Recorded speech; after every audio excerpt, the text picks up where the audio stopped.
So what happens when you're getting ready to play petanque? I've covered a couple of things in the past about warming up and the importance of that at a certain age. Well, I'm going to go into a little bit more detail today with showing you some very specific exercises. This is going to be a slightly longer form video because it's important to get these things exactly right, because we're not just throwing ball. Once we get to a certain age, we have to maintain a level of fitness, suppleness, and the ability to release ball in different ways, because it's not just chucking a ball down the end of the piece. If we want to play this game for a longer period and to get better at things, we have to be able to do certain things. So obviously, to start with, let's get rid of those ball.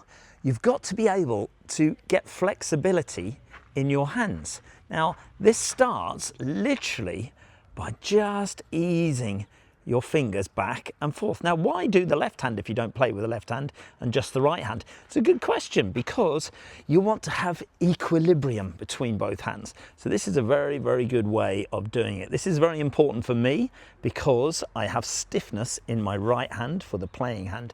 So I manipulate and I use my strength of my left hand to push against my right hand, pushing back and then pushing this way. This improves the suppleness. Next thing, yet again, more suppleness, moving the wrist around, different ways to do that. Very, very important to get the wrist moving in as many ways as possible. We discussed doing hip rotations. It's also important because you've got to be able to loosen off your back, which can often get tight from driving to the terrain, standing around on the terrain, talking to people.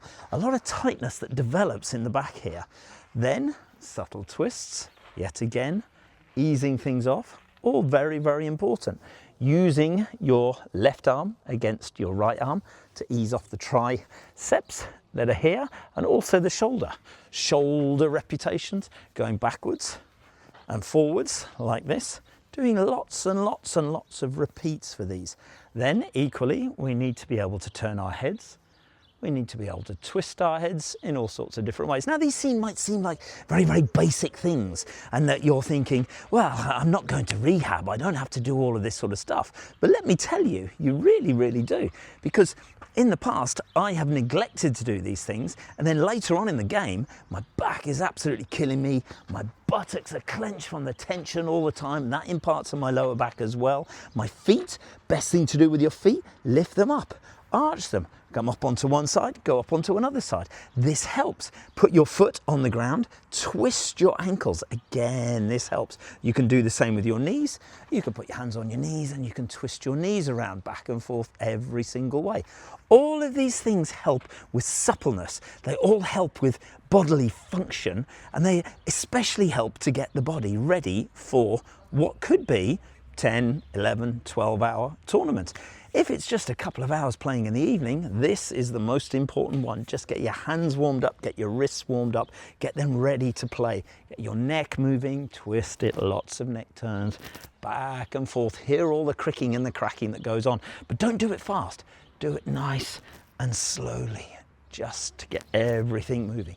Lots of shoulder repetitions, as I said, backwards and forwards. Let me know what you think. If you do any of these exercises, if you don't do them, why not? See what you think and see how it improves your game.